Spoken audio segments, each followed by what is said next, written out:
이 이야기들은 며느리들의 경험담이나 사연을 바탕으로 만들어진 글로 사실이 아닌 허구일 수 있습니다.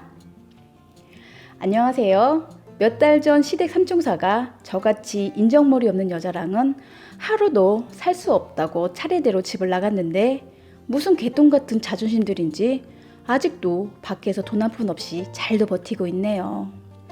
저는 결혼 3년 차고 시부모님들이랑 산 지는 2개월 차에 접어들었었습니다. 처음부터 모시고 살고 싶어 산 건 아니고 두 분을 집에 들일 수밖에 없었던 그 이유는 그 잘난 시아버지께서 도박 때문에 그동안 모아놓았던 시댁 재산을 모두 날려버리고 집도 경매가 잡히며 재산이 홀랑 날아가 버렸습니다.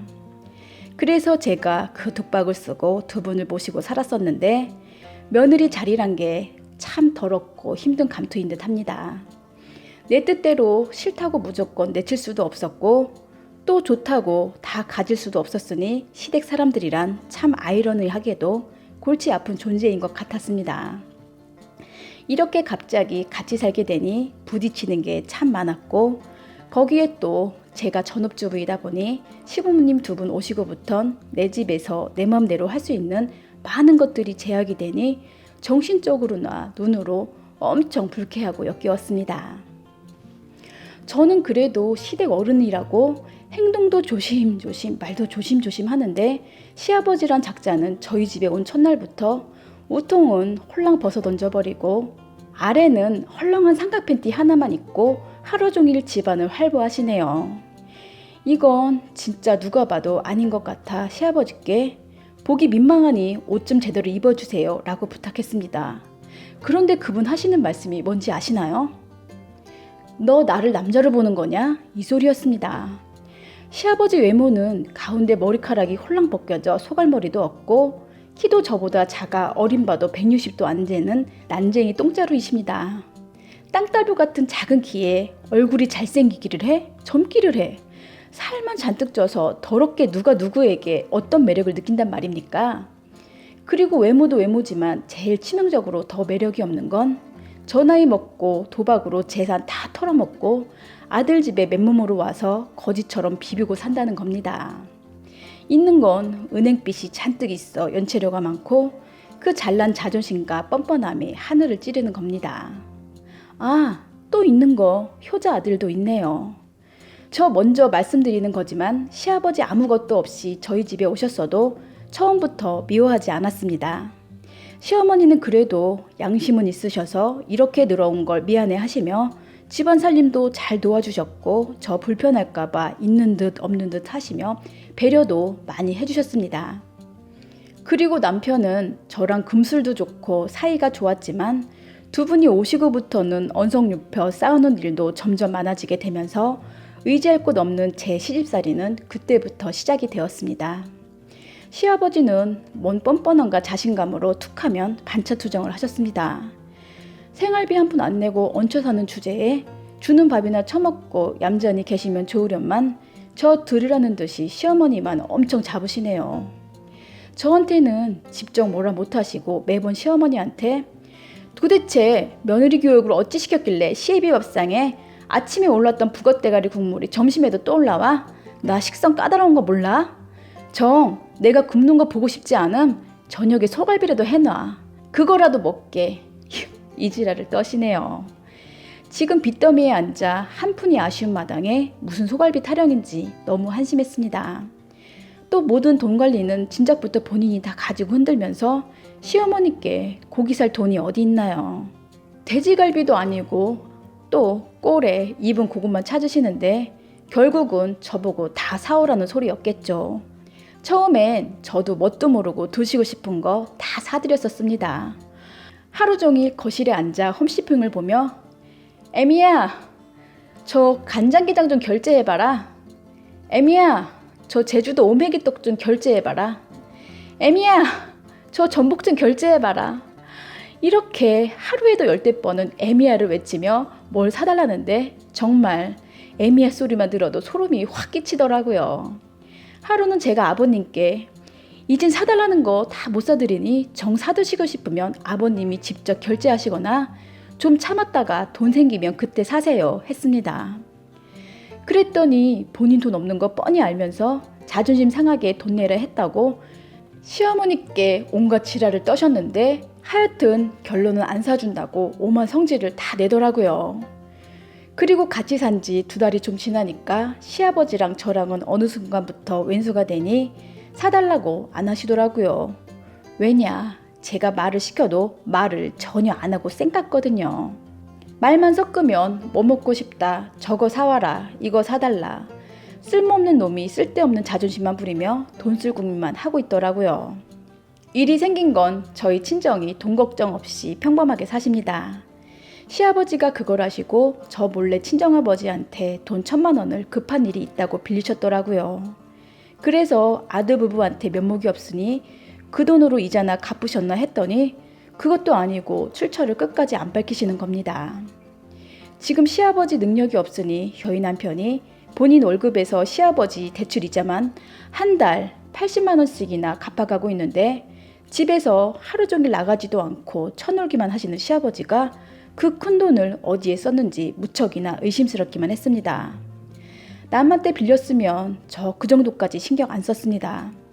시아버지란 사람은 세상을 포기하고 막 나가는 사람이라 배 째고 나 몰라라 하면 그 다음은 또 저희 몫이 될 게 불보듯 뻔하거든요. 하여튼 지금도 출처는 모르고 이 돈 때문에 안 좋았던 시아버지와의 감정은 더욱더 안 좋아졌네요. 저는 시아버지 꼴 보기 싫으니 하루 종일 밖에 틀어박혀 있었고 시아버지는 미안한 기색도 없이 거실에 하루 종일 처앉아 TV 보고 낮잠 자고 시어머니는 제 눈치만 보고 정말 사는 게 지옥 같았습니다. 그날도 전 제 방에 있다가 점심 먹으러 거실에 나왔는데 시아버지가 어김없이 또 헐렁한 사각 팬티만 입고 누워 한쪽 발을 소파 꼭대기에 올려놓고 포자고 있었습니다. 그러나 그 헐렁한 사각 팬티 사이로 시커먼 게 축 처져서 나뒹굴고 있는데 그거 보는 순간 진짜 너무 역겹고 더러워서 살다 시아버지 거시기를 보는 이런 더러운 꼴을 당하고 사는 제 자신이 너무나도 비참하게 느껴졌습니다.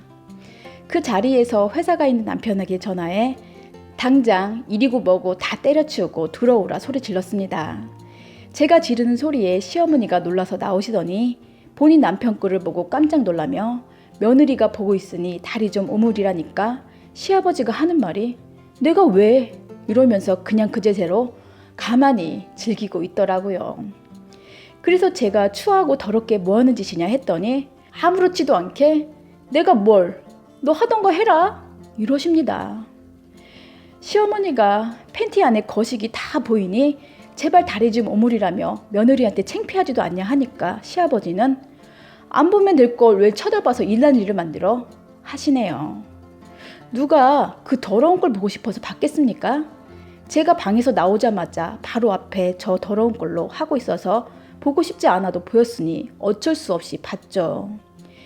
정말 며느리 앞에 창피한 것도 모르고 어찌나 당당하고 뻔뻔한지 저 그날 두 손 두 발 다 들었습니다. 한참 후 남편 왔길래 방에 끌고 들어가 당신 아버지가 이래서 나 너무 불쾌하다. 이 상황을 어쩔 거냐 하며 시간을 줄 테니 빠른 시일 내 두 분을 분가시켜드리라고 했습니다. 남편은 돈이 어쩌고 저쩌고 생활비가 다 나올 테니 차라리 지금처럼 우리가 불편해도 모시고 살면 안 되겠냐고 사정을 했습니다. 그랬더니 갑자기 시아버지가 저희 방문을 확 열더니 나만 나가도 되는 거냐? 하고 물어보시네요. 그래서 그 자리에서 네 하고 대답해 드렸습니다. 그랬더니 저보고 인정머리라고는 눈꼽만치도 없는 며느리라 화를 내시더라고요. 시애비가 아무리 마음에 안 드는 행동을 했어도 참고 살아야지 어찌 출가외인인 여자가 하늘같은 시댁 집안을 시끄럽게 만드냐 하며 저 같은 며느리랑은 하루도 같이 못 살겠다 하시더니 진짜로 집을 나가버리셨습니다.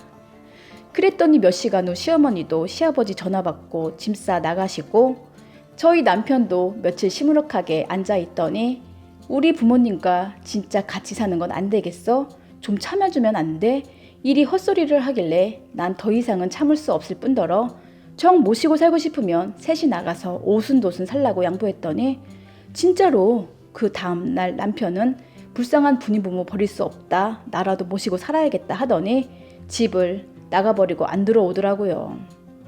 그리고 남편 보고 전화해 아버님이 우리 친정에서 빌려간 돈 당신 월급날마다 100만 원씩 무슨 일이 있어도 꼭 갚으라 했습니다. 그랬더니 그 다음날 정말 제 통장으로 100만 원이 들어왔더라고요. 저 그 삼총사 집 나가고 돈 갚으라는 전화 한 번 했을 뿐 그 이후 연락 한 번 안 했습니다. 남편이란 작자는 아무것도 없는 빈털터리 부모 죽을 때까지 평생 부양해야 하고 거기에 시아버지 빚까지 갚으려면 당연 저한테 생활비 한 번 못 줄 터이고 가장이고 남편 노릇 아무것도 못할 터이니 제가 먼저 포기하기로 마음먹었습니다. 만약 제가 남편에게 미련이 남아 다시 살고자 한다면 그 더러운 꼴을 또 당하고 살아야 한다는 생각을 하니 너무 끔찍해 제가 깨끗하게 포기하려 남편 회사로 이혼서를 보내줬습니다. 이로써 그 남자와 저는 이제 부부로서의 명이 다한 것 같고 저도 저리 책임감 없고 와이프 챙길 줄 모르는 남자랑은 평생 살고 싶은 생각이 전혀 없었습니다. 하늘이 도운 건지 저는 애도 없었고 나이도 어려 친정도 잘 살고 서울에 내 아파트도 있고 내 편인 남편 빼고 그래도 없는 거 없이 사는 잘난 여자였는데 이제라도 구질구질한 삶에서 벗어나 제 인생 다시 찾으려 합니다. 오늘도 끝까지 들어주셔서 고맙습니다.